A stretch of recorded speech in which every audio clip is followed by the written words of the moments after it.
Welcome to Success Weekly with James Tharris, a weekly dose of thought-provoking ideas and helpful tips on improving your mindset. And now, here's your host, James Tharris. Hello and welcome to another episode of Success Weekly. I'm James Tharris and I'm down here in Florida. We are preparing for what could be a very dangerous hurricane with this. I don't know if it's a tropical storm Irma or if it's Hurricane Irma at this point, but they say that we haven't gotten hit in this area for 10 years with any hurricanes, and I think like Katrina might have been the last one that kind of did a lot of damage in the south. So this is our first experience with any really life-threatening weather. We did come from Indiana, and so we're familiar with tornadoes, but now we live by water, and we've got something called hurricanes, which are a little bit, I think, maybe even a little bit more dangerous in some ways because they bring the prospect of flooding and water with them to a much higher level than maybe a tornado does. So, I was thinking about this just earlier today, how they say that history repeats itself. And I remember back in 2002, we had just expanded. We canceled our insurance on our martial arts school so that we could afford the ability to expand into a second classroom next door to us. And I believe it was about 3 days later after we had canceled the insurance that the tornado hit and basically demolished everything in sight, including our shopping plaza. It was really kind of torn to shreds. And I remember, joking with my friend at the time who was getting ready to do a grand opening, and I was on the phone with him at the time, and I laughed at him because the tornadoes were more in his area, a little bit on the outskirts of Indianapolis, and I was laughing and saying he was talking about the grand opening, and I was laughing and saying, yes, it's probably going to be a grand closing if that touches down there, and we laughed about it, and I went on about my business. And when I came back to the school after a program that we went to do had they got on lockdown for the tornado, so we stayed and waited it out a little bit, and we came back when we realized that we weren't going to be able to do the program that day due to the severity of the tornadoes touching down around that area. And we started heading back to the school, and then, of course, the closer we got, the more devastation that we saw. And when we turned the corner, I saw the devastation to our plaza. I really kind of went numb very quickly and started to kind of panic, because I knew I didn't have any insurance and I didn't know what was going to happen. I thought at that moment that life as I knew it was going to be over, and it was a miserable day.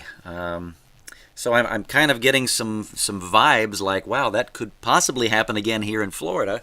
And this time I'm not just out on a program at a school. I'm scheduled to fly out here from Florida to Indianapolis here Friday morning. And first of all, I'm not sure whether or not we're going to be able to get out because of the flight situation. I think a lot of people are evacuating right now by car and airplane.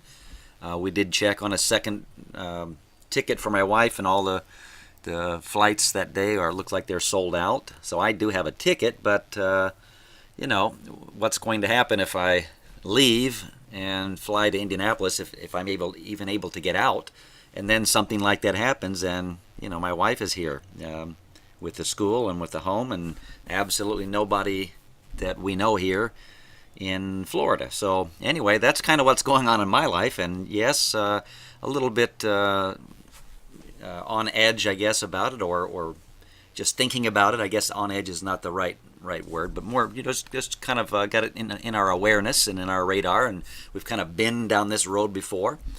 Tornadoes, we don't typically get a lot of warning, but I guess one of the nice things about a hurricane is that you have several days warning, because they usually start out in the ocean, and then they move in to land after that. So that's hopefully by the time I do my next podcast, this is all blown over, pun intended, and nothing has happened. So anyway, a little bit of a hurricane or hurricane warning and things is not going to stop me from doing my my weekly podcast here. We did go out this morning and pick up some water and a few other supplies for the house just to be on the safe side. I don't think that it's being paranoid by being prepared for a possible situation like this. Our hearts go out to those in the Houston area and the Texas area that got really slammed by Harvey, I think it was, Hurricane Harvey. And with these tropical storms and hurricanes getting stronger each year, it's not anything to take lightly. So we're on alert, I guess is the better word for it. And we've picked up a few supplies, and I just sent out a kind of a hurricane checklist from the Red Cross out to our group to help, maybe get them to look at that and maybe cross a few T's and dot a few I's that they maybe would not otherwise have done. So anyway, that's kind of what's going on.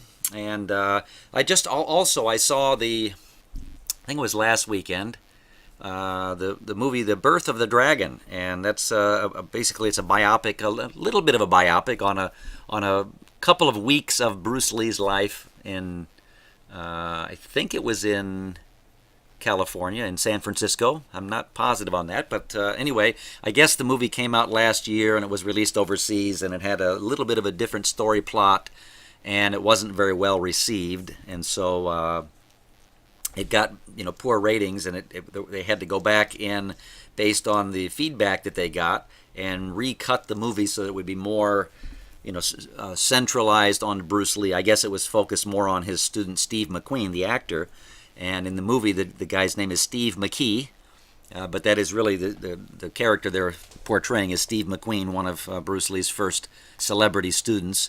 And it's got some love interest things in there as well, but some really great philosophy is in this movie, and some great fight scenes as well. And just getting to see Bruce Lee one more time, even if some of it's fictional, it is still based around a true story. And of course, some of the fighting, I'm sure, was where the fiction came in, and maybe even some of the storyline. But nobody said that this was an absolute true story, and we all know, if you've followed Bruce Lee at all, as much as anybody in the martial arts has, and I have as well, and you've seen his movies, and you've seen the biographies on his true life, and the books that have been written about these happenings and all these things, then you know where the truth is and where the fiction is, and it's still great to enjoy a movie like that, especially if you're a fan of Bruce Lee or just a fan of the martial arts, and you can kind of see some of the possibilities that happened. And the main character, I don't know the gentleman's name, but I thought he did a fantastic job in portraying Bruce Lee, physique-wise and look-wise. Maybe he wasn't a complete look-alike like some of the older models were, but I don't think that even matters. I think he did a great job and really kind of bringing to light some of these things that we've read about, like this 1964 Long Beach Internationals tournament where Bruce Lee was really discovered, and he demonstrated his 1-inch punch for the first time, and it was very exciting. I really enjoyed the movie, and so I highly recommend going to see it. I'm actually interested in someday seeing the original version that they had to recut so I could compare the two. But anyway, I enjoyed it. I thought you guys might like to hear a little bit about what I thought about that movie, and maybe it'll spur you to go see it. I think it's worth seeing. So anyway, our topic for today is basically that I'm going to read a couple of quotes, and then I'll get into that subject matter. And so two of the quotes come from Jim Rohn, and the other one comes from Bruce Lee. So we're going to use that Birth of the Dragon movie as a segue into this. And we'll start with Bruce Lee, who said that, "Do not pray for an easy life. Pray for the strength to endure a difficult one." And Jim Rohn said it this way. He said, "Don't wish it were easier. Wish you were better." And then Jim Rohn also said, "For things to change, you have to change." So that's what the subject of today's podcast is, and it's something that's near and dear to my heart because I'm in a constant process of changing and growing and developing more skills and getting better and more wisdom and more enlightenment. And by the way, wisdom is knowing others, enlightenment is knowing yourself, and enlightenment is probably the more valuable of the two, because if you can learn to know yourself, then I believe, my personal opinion, is it's much easier to learn about and understand others when we understand ourselves first and understand what makes us tick. What are our fears? What kind of things keep us up at night? Those are typically common things with most of humanity, regardless of the language barriers or racial lines or religious lines or any of the other things that the establishment uses to separate us into groups. I think we all basically have the same fears and the same doubts and the same desires as well. And so one of the desires that I think most people have is that they want to be better people. We all want to be a better version of ourselves. And I think that's the reason why, if you're a church-going person, that's one of the reasons you go to church. You want to be a better person. If you go to a different type of religious building, the same thing applies, I think. We all want to be better people. So going back to those quotes, for things to change, we have to change. And so how do we facilitate that? How do we make change happen in our lives? And how do we do it with some thought behind it and some purpose behind it versus just allowing things to, work on us? We are all products of our environments, but that's only to a certain degree, because we all have the ability to, they have these big green signs that say exit, or you're now leaving wherever it is you live. Nobody's forcing, I'm talking about the average person here, and there's always exceptions, but nobody's forcing us to stay put where we are. That's largely a choice and a decision that we make. And that's true for our physical location as far as where we live and the surroundings that we have and the people that we allow into our circle of influence and into our lives. And it's also the things that we allow ourselves to be and become. So I like to tell my students that all of the good habits that we develop in our lives are the products of thought and preparation and purposeful action. And all of the bad habits that we develop in our life, those things just happen to us. Those are things that we allow to just creep in, and before we know it, they become habits. So it takes some thinking and some planning. And that's kind of what I want to talk about here for a moment. So as Jim Rohn said, don't wish it were easier, wish you were better. All right, so basically it comes down to this, and that's that personal development really should be an ongoing daily activity for anybody looking to make changes that are necessary. So you've got to learn to change the most important thing in your entire life, and I'm going to give you about 5 seconds to try and guess what that is. What do you think that you can change in your life that would make the most impact in your life? Have you got an idea? Well, it's basically your thinking and your attitudes. All right, so we have different attitudes based upon the people who are around us and the situations that we're in. Our attitude 1 minute might be happy-go-lucky. You come out of a grocery store with a lottery ticket and you scratch it off and you win $50. You're going to be in a pretty happy mood. But if you turn around and you get into your car, drive home, go to the mailbox, and then now you see an unexpected bill for $1,000, we can go from happy to upset and angry in an instant, just like that. So we have different attitudes at different times. What we have to learn to do in order to become better is to learn how to control those attitudes, especially when things aren't going our way. See, that's the thing that a lot of unsuccessful people allow the circumstances around them to dictate how they're going to feel and how their attitude's going to be. And that's probably the reason why they are where they are in life. I think it was Abraham Lincoln that said that most people are about as happy as they make up their minds to be. And I find that to be an absolute truth in my life, and I'm sure if you think about it, you can find the same truth in your own life.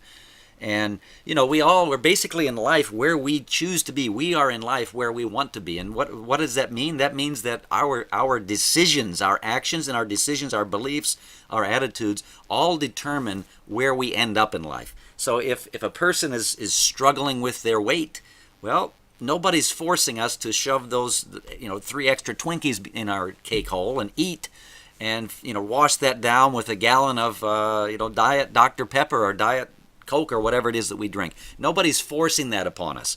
See, a lot of people eat for comfort food like that when they're stressed out. And so that's their release mechanism a lot of times to release that stress. And it does work, by the way.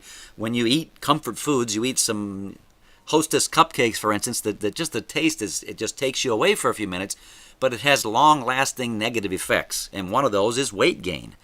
Of course, ill health issues and things can happen as well. But that's largely a choice. So in that respect, we have to train ourselves to have a different attitude towards junk food. And one of the things that I have as far as my own personal attitude towards junk food is it's just that. It is junk food.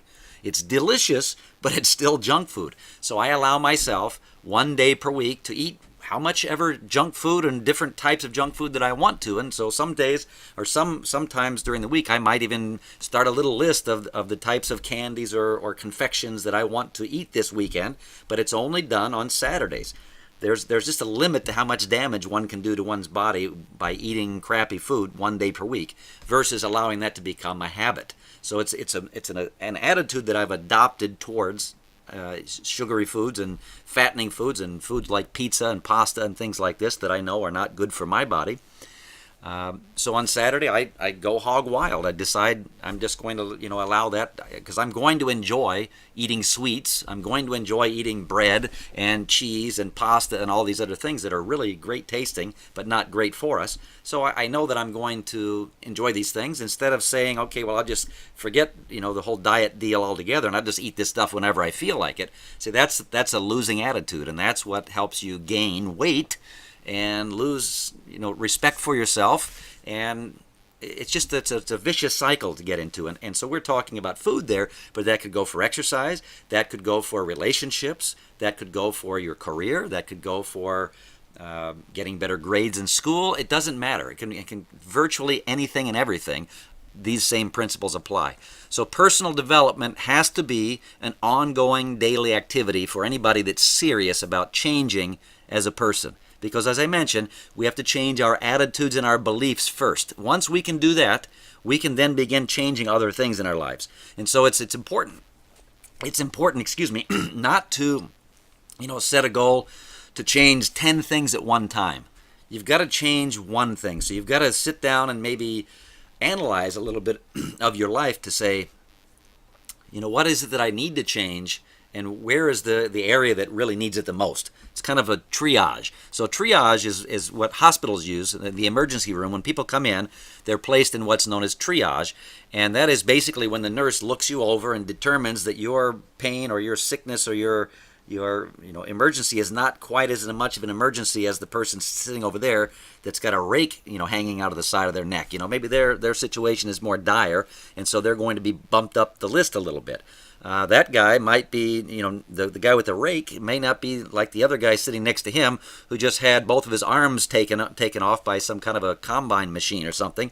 And, the guy next to him might have just, fallen from a 20-story building and has cracked his skull open. And so they're going to put these people in, different orders based upon how important that person's need is. They're all important, but probably the guy that cracked his skull open is going to be the one that they're going to see first, because he shouldn't have even survived that fall, and moments are critical.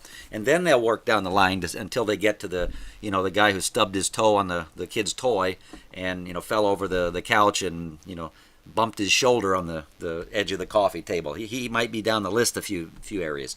So you've got to do that in your life as well and say which of your behaviors and your attitudes and your beliefs are the ones that are causing you the biggest problems. Which ones of those are causing you the biggest problems? Write those things down. We all have them. I have them as well. As I sit here and talk to you about it, I have them as well. But it's important. That's where wisdom and enlightenment come in, and that's why we have to do this personal development stuff daily. Can you take a bath, on Monday and then expect that to last until next Monday? No, I don't think that's a good idea, and I don't think your coworkers and classmates and friends and family would appreciate that either. So why do we bathe daily then? Because we have to keep up with it. We need to keep doing this. Cleaning your house is the same way. You can let the dishes pile up over the course of 2 or 3 weeks and then create this massive, unbelievably incredible job that you're going to have to do on a Sunday, and you're going to have to maybe give up an entire day to get this stuff caught up, or your laundry, or all of the chores, and then one day of a week you're going to have to sacrifice to get these things caught back up. Or you can do a little bit each day and save yourself that Sunday or Saturday afternoon, and not having to give up your entire day by just keeping on top of it a little at a time. So when it comes to our attitudes and our beliefs, list out the 5 things, and you know what they are. And if you don't know what they are, that's where you need to get yourself a mentor who will tell you the absolute truth. And they'll tell you your 3 or 4 or 5 habits that are sabotaging your success in life. And it might be that you lose your cool with servers at a restaurant, or you lose your cool on the phone with somebody, or you lose your cool in public the moment somebody tells you that they didn't like something you did. It could be that kind of an attitude. Or it could be just a lazy attitude that you never get up and do anything. You talk a lot, but you never do anything. Or you make promises that you don't keep. Those are attitudes and beliefs and actions. You've got to list those things out, and then you've got to go to work on saying, okay, if I'm going to change my attitude from a negative attitude or negative outlook on life to a positive outlook on life, which books would I need to be starting with to read that I could maybe attack that and start thinking differently? What kind of podcasts can I listen to that have that kind of information in there that can get me to see things from a different perspective? And who is it that's writing these? Who are the authors? Who are the people creating these podcasts? What have they done in their lives? Do they have any authority to tell me about these things? Have they had to overcome any challenges themselves? See, that's where it begins, folks, is the personal development every day. I try to read 7 days per week. Now, I will allow sometimes a little bit of distractions to creep in, and I'll end up finding myself sitting in the bathtub, and instead of reading for a few minutes, I'll be playing a game that I was playing when I first woke up, and it kind of followed me to the bathtub. And then I'll realize, wow, I just spent 10 minutes of my reading time, wasting time playing this stupid Match the Gem games. They're distractions, and those are good for certain occasions, right, and certain times, but during your personal development time, that's probably not the best time to do it. So personal development, make sure it's an ongoing daily activity. Do yourself a favor. Read. If you can't get into reading, download them onto download the Audible book versions and listen to that instead of music. Listen to podcasts. Obviously you're doing that right now, but there's a lot of other podcasts out there, and you've got to go searching for those ones that really make an impact on you. And I have a couple of myself. In fact, several. I love listening to podcasts. All right, listen to CDs from people like Jim Rohn. He maybe passed away in 2009, but he left us with a ton of great information that can still affect us today. Same thing with Tony Robbins. Same thing with Zig Ziglar, also, who passed away several years back. But man, the man has he put out such great material that it still applies today. All right, books by Napoleon Hill, Think and Grow Rich, is always a great one. Even if you're not interested in money, it's success principles. It's a fantastic book. Understand this, that the words patience, persistence, perseverance, dedication, and determination, all these words that we hear and we throw around and we try to teach to other people and teach to our kids and teach to our friends, these things don't apply under easy circumstances. They only apply under challenging circumstances. So keep that in mind when you're dealing with challenging circumstances in your life. And that could be health issues, that could be financial issues, that could be relationship issues, it could be issues at school, it could be maybe you're dealing with a bully at school, or maybe you're dealing with a bully at work. This is the time where all these things apply. Patience, persistence, perseverance, dedication, determination, confidence, all these things. Never let them see you sweat. All of these things apply in moments where we're not probably in the best of moods, but that's where having this personal development library that we should be developing really comes into play, because those are the things that just reading a little bit of something from Tim Ferriss, for instance. I happen to like his podcast as well. That's one I recommend for you. And listening to some of the people he interviews on his podcast, but reading some of the books and things. And by the way, his books are not really for kids, and they're not really for everybody. There are some strings of profanity in them that you have to get through to get to some of the gems, but I'll tell you, there's some great things in there. But nonetheless, I might get up in the morning and be in a bad mood because of an email that I just read, or knowing that this I have something that I'm not looking forward to doing today that's kind of putting me in a bad mood, and I read a page or two or sometimes just a paragraph from something like a Tim Ferriss book or from Success Magazine, and just reading that gets me, and it's like almost like it was meant for me to read that particular paragraph at that moment because it applies to my situation there. And just having that change and shift in my attitude right there in my bathtub, all of a sudden I go from being frazzled or upset or stressed out to being confident and saying, you know what, this is an opportunity for me to show my true mettle here in this situation, and I'm going to use what I just read. I'm going to put it to use today and see how it works. And so oftentimes I get fantastic results from it. Whereas if I had just sat and played my video game, I would have probably still been miserable and probably never changed. All right? So here's the other thing is you have to get around people who don't let you off the hook too easily. Get around people who'll hold your feet to the fire and call you out on your crap. You really need somebody like that in your life. People that will expect more of you. All right? So in my martial arts school, that's what it's called, Level 10 Martial Arts College. And Level 10 is about adopting an attitude of higher standards. So we expect more from our students. We expect more from our parents. We expect more from anybody that comes into contact with us. And that just having those expectations of them makes it doubly important to me because I now have to walk that talk. And so just having that in place where I'm expecting more from other people really affects me in a way that I put a lot of pressure on myself to be a better person and to operate at higher standards because I want to be a person that, again, walks his talk, not just gives lip service to these things and then goes away and does just the opposite. I make sure, and you can ask anybody that knows me personally if that's not the case.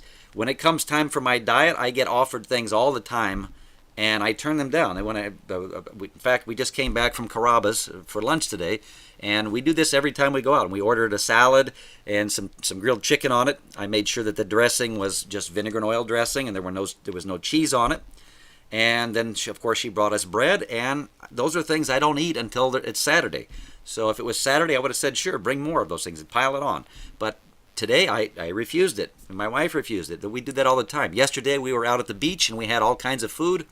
A lot of it was bread, and we had to refuse it. I was given a little sweet, what they call Chinese moon pie or something. It looks really delicious, so I'm going to pack that in my bag, and hopefully I'll be in Indianapolis this Saturday and get out on the flight.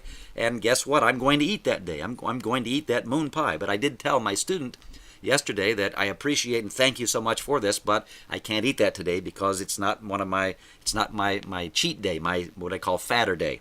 And she understood and said that it would last for a week or two, and so no problem. But that's what I'm talking about, is developing these attitudes towards certain types of food or towards certain types of people, towards certain types of treatment from other people, what you allow them to do. And sometimes that's sometimes we allow others to walk all over us. And that's an attitude that we have and a belief that we have, a belief system that needs changing. We've got to learn how to stand up for ourselves, all right? So getting around people who expect more of us is one of the best things that we can do, all right? You have to learn you have to learn to love being uncomfortable. See, the comfort zone is where dreams die. Ease, rest, and convenience, those are our enemies. Struggles and failures and adaptation, those are our friends, and those are the things that are going to teach us what we need to know to improve ourselves, right? So it said, don't wish for an easier life, or don't pray for an easier life. Pray for the strength to endure a difficult one. So if you're a stronger person, you can handle more. That might be psychologically or emotionally, but it also can mean physically.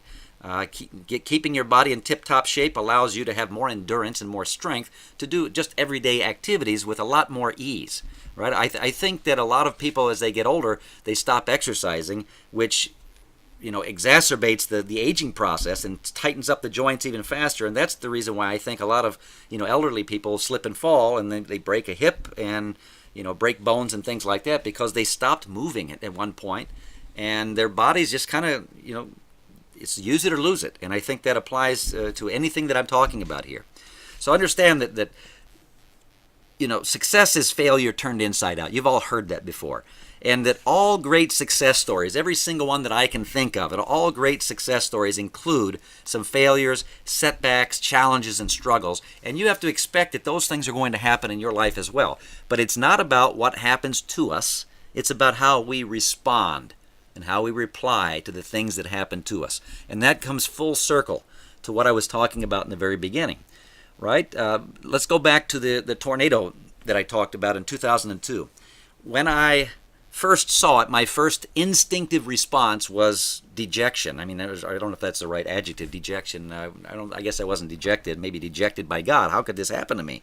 But it was one of just pure giving up. For about an hour, I threw the towel in and I thought, oh my goodness. And I remember myself saying, what am I going to do? My life's over. It's all ruined. I don't have any money. I don't have any insurance. And then I started thinking, you know what? What would I tell my students if this was their house or it was one of their businesses? How would I frame this for them as a leader to get them to be, think about this more healthy and a more healthy level? And so I thought, you know what? This is a great opportunity. There's a silver lining in this. And this is a great opportunity for me to demonstrate right in front of all of my students how you handle the adversities and struggles and setbacks. Because, boy, I'll tell you what, that was one of the most difficult times, if it wasn't the most difficult time in my entire life. There were a lot of other personal things going on at the same time, and it was just a disaster. I mean, that tornado really was basically a snapshot of my life at that moment, and it was almost fitting in some ways. But I took that what happened to me, and I used it to fuel my desire and my dedication and my perseverance muscles and my indomitable spirit, things that I talk about to my students all the time.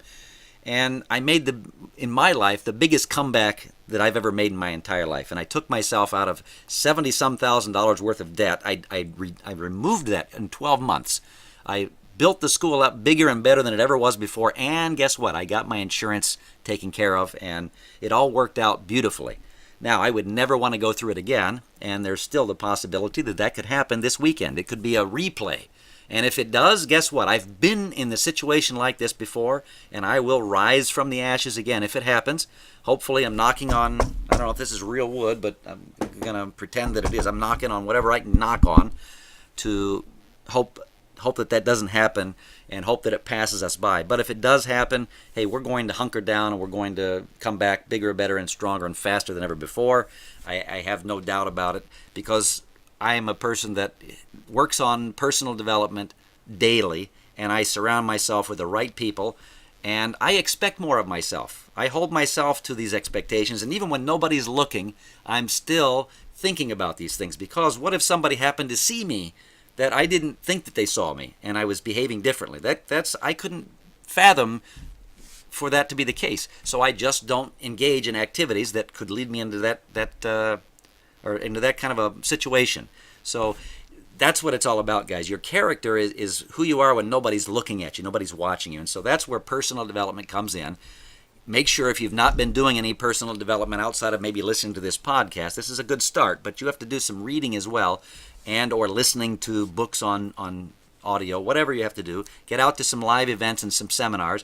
Heck, go enroll yourself in a martial arts program like ours, where you're going to hear this kind of talk all the time. Imagine if you could hear it, if you were not a student of mine and you hear this podcast once every Monday or Tuesday, and then you come in 2 times per week in addition to that and hear more of it, and have opportunities to put it to use through martial arts physical training, and then being given ideas how to put it into use at home or at school or out in public at the grocery store or in your car or at work or wherever you happen to be, and having the opportunity to come back again and maybe even bounce a situation off of somebody like myself and say, hey, Master Tharis, this happened, or this is happening at my work right now. What would you do? What would you recommend I do? Or if you had this situation, how would you handle it? And me having to think about that and then using my previous experiences, oftentimes I can come up with an idea or two to help that person in that situation. So anyway, that's something to consider too.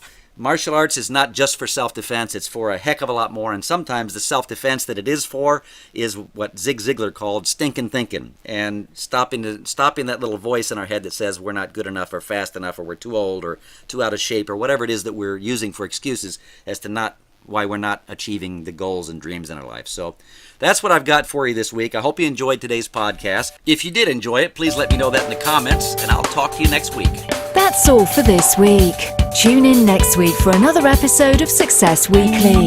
Do you have an idea you'd like James to talk about in an upcoming episode? Post your comments and be sure to share this podcast with friends.